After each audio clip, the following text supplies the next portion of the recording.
Osmanlılar 36 tane padişah var. Evet. 12 tanesi darbe veya isyanla gitmiş. Yani şimdi Osmanlı tarihindeki devlet başkanlarının 1/3. Yani bak 2. Beyazıt, 2. Osman, 1. Mustafa, Sultan İbrahim, 4. Mehmet, 2. Mustafa, 3. Ahmet, 3. Selim, 4. Mustafa, Sultan Abdülaziz, 5. Murat ve 2. Abdülhamit. Yani padişahların 1/3 bir operasyonla tahtından indiriyorlar. Bunların da bir kısmı tabii şu var. Darbeyle indirildikten sonra bir kısmı hayatına devam ediyor. Mesela 4. Mehmet gibi. Veyahut işte mesela 2. Abdülhamit gibi. 2. Abdülhamit 5. Murat 28 yıl yaşamış. Yani tahttan indirildikten sonra en uzun yaşayan da o. Fakat bir kısmı da öldürülüyor. Yani bir 3, 4, 5, 6 tanesi de öldürülmüş. Yani 12 padişahın. Yani ya zehirlenmiş ya boğdurulmuş alenen. Tabii yani bütün mesele şu, orada da onu görüyorsunuz. Osmanlı tarihindeki bu darbelerin en önemli sebebi gücü tek bir kuruma verdiğiniz zaman devlete hakim hale geliyor. Mesela Osmanlı bunu çok ilginç bir şekilde yapmış daha önce. Yeniçeriler var, Tımalı Kapıkulu sipahiler var. Birbirine karşı dengelemiş. Fakat daha sonra Kapıkulu sipahilerin Yeniçeriler ortadan kaldırınca devlete tek hakim olmuşlar. Ve şeye kadar, Mahmud'a kadar, 1826'ya kadar devletin tek hakimi Yeniçeriler. Ve en sonunda da biliyorsun. Şimdi ilginç taraf şu. 1826'ya kadar isyanları yapan, padişahları devirenler Yeniçeriler. 1826'da Yeniçeri Ocağı ortadan kaldırılıyor, yeni ordu kuruluyor. 1859'dan sonra bu sefer de yeni ordu darbe yapıyor. Kuleli vakası yapıyor, teşebbüs. Başarısız oluyor. İlginç bir padişah. Yani 3. Selim'den önce devlet çeşitli ıslahat yaparak yenileşme, reform yapmaya çalışıyor. Ama daha önce 3. Selim'e kadar planlı, programlı bir ıslahat düşüncesi yok. Yani el yordamıyla yapılıyor. Fakat sonunda 3. Selim döneminde bir Nizam-ı Celid var 1794'ten sonra. Yani devlet yeni bir düzen kurmak istiyor. Fakat raporlar alıyor. Yani burada en önemli problem şu. Devlet adamı yok. Yani en büyük sıkıntı o. Yani şimdi 3. Selim 22 kişiden rapor almış. Ne yapmamız lazım devletin bu kötü Buna gidişatı? şey deniliyormuş, kaht-ı rical. Kaht-ı rical, evet. Aslında kıhtı. Bravo. Fakat yani orada okuduğunuz zaman zaten layihaları yani böyle çok batıyı anlamış, ne yapılması gerektiğini anlamadıklarını görüyorsunuz devlet adamlarının. Yani ve 2 tane de yabancı var. Tabii burada en önemli şeylerden birisi 3. Selim'in de yani ne kadar serbest yetişmişse de daha önceki padişahların dışında belli bir şeyi var. Zaten bak ilginç bir şey şudur. Kafes usulü başladıktan sonra yani 4. Murat'ı istisna tutarsan 3. Selim'e kadarki padişahların hepsi hemen hemen silik şahsiyetlerdir. 3. Selim'den itibaren biraz serbest yetişmeye başlıyorlar. Fakat o zaman da devlet iyice kötü durumda. Yani çünkü 3. Selim, 2. Mahmut biraz daha rahat ortamda yetişmişlerdir. Bunlar mesela Abdülmecid, Abdülaziz yani çok yeterli olmasalar bile serbest ortamda yetiştikleri için daha önceki padişahlardan fazla iş yapabilme ihtimalleri var. Şimdi 3. Selim'in Nizam-ı Celid aslında bunu da daha önceki programlarda bahsettik.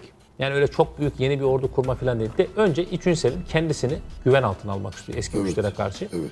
Ve saltanatın sonuna kadar ki 10 küsur yılda aslında fazla bir asker yetiştirememiş. Yani 15 bin civarında bir Nizam-ı Celid askeri yetiştiriyor. Anadolu'da sonradan başlıyor ve İstanbul ağırlıklı bugünkü Levent'te ve Anadolu tarafındaki Selimiye'de kışlalarda Yeniçerileri yetiştirmeye başlıyorlar. Mesela yine ilginç bir şey. Yeniçeri mi yetiştiriyorlar? Yeni asker yetiştiriyorlar. Yani Nizam-ı Celid askeri. Fakat eski sisteme dokunulmuyor. Şimdi tabii Türkiye'deki en büyük problemlerden birisi tarihindeki eskiyle yeni hep yan yana gelmiştir. Yani bu mesela tamamıyla ortadan atılması biliyorsunuz Cumhuriyet dönemiyle birliktedir. Yani Cumhuriyet döneminden önce Evet. eskiyle yeniyi bir arada götürülmüştür ve burada Nizam-ı Celid Arıyorum ama.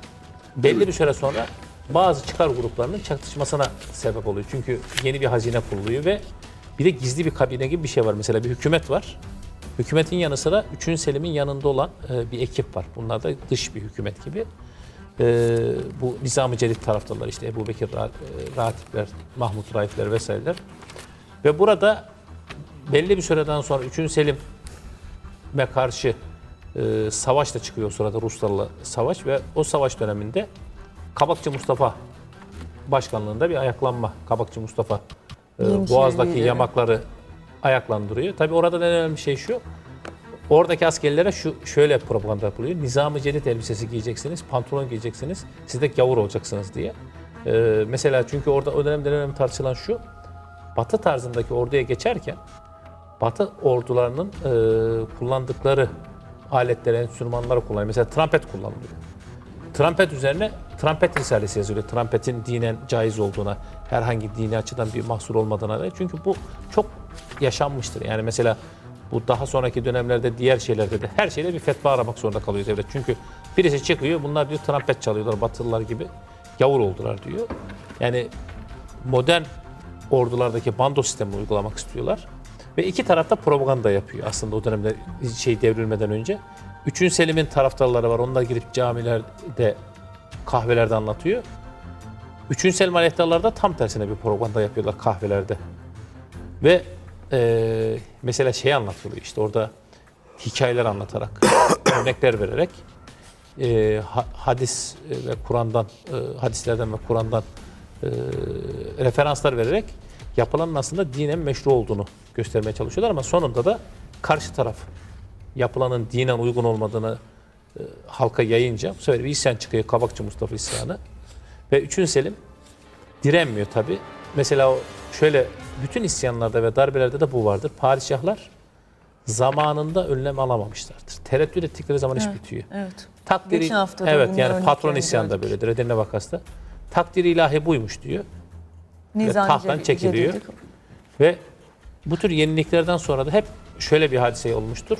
Şimdi aklıma 3. Selim geldi. tahttan indirildikten sonra bu sefer bütün Nizam-ı Cedid taraftarları korkunç bir şekilde öldürülüyor. Yani Kapı kapı parçalamışlar. dolaştırmışlar. İçerilere girip eski işte Nizam-ı Cedid askerlerini parçalamışlar.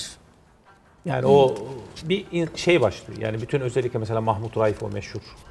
O aynı zamanda bestekar dedin değil mi sen? Ben onu Bestekar, bilmiyorum. önemli bestekardır. Evet. Yani onun çünkü Nizam-ı Cedid'e dair Fransızca kitabı da var. Yani devlet aslında bir taraftan da Avrupa'ya kendisi. O Raif Efendi'nin o Fransızca bir kitabını Turgut Kut, biliyorsun Turgut abi tek tek özele getirmişler. Fatih su dökmüş diyor. Üstüne muydu yanlışlıkla oydu tabii. Evet. Üsküdar matbaasında mesela. Ya zaten isyandan sonra da mesela Üsküdar matbaasında yok ediyorlar. Yani ilginç bak mesela Herhangi biraz yavaş anlatır mısın? 1700 Ben anlamıyorum. 1730 patron isyanında matbaaya dokunmuyor asiler. Fakat mesela bu 3. Selim tahttan indirdikten sonra Üsküdar matbaasını harap ediyorlar. Tahrip ediyorlar yani. Raif Herhalde o Efendi'nin işi dönemde var çok diye. önemsemiyorlardı. Nasıl olsa kimsenin Hayır, hakkı yok. şahıslardan dolayı.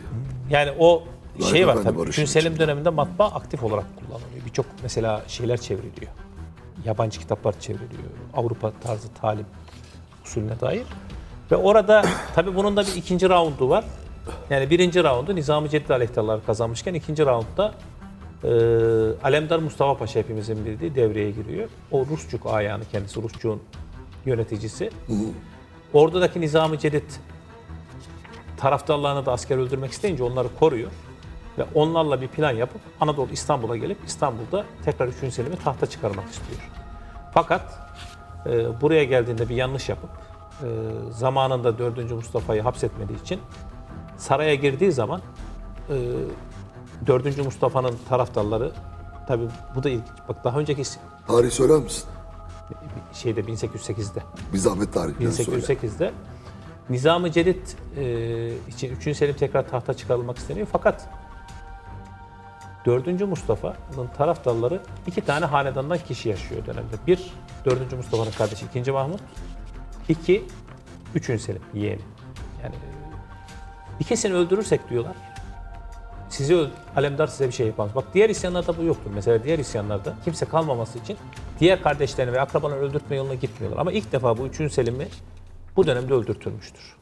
4. Mustafa taraftarları girip öldürüyorlar. Bunu böyle söyle. Evet. 2. Mahmut ise kurtuluyor. Yani o sarayın damına çıkarılıp oradan kaçırılıyor. Tabii Alemdar içeri bir giriyor. Dursun diye de cesedi dışarı koymuşlar 3. Selim. Alemdar kim? Alemdar Mustafa Paşa. Ne iş yapardı? Rusçuk ayağını söyledik ya. Rusçuk ayağını. O ve orada daha sonra bunun üzerine 2. Mahmut tahta geçiriliyor ve bir dönem kapanıyor. Yani 3. Selim ve aslında bu da 2. Mahmut'a da bir ders oluyor. 2. Mahmut şunu anlıyor. Bir reform yapabilmesi için belli yerlere dayanması lazım ve Yeniçer Ocağı'na karşı da hareket edebilmesi için ona göre tedbir alması lazım. 3. Selim'in yaptığı yanlışları yapmamıştı 2. Selim. Yapmamış.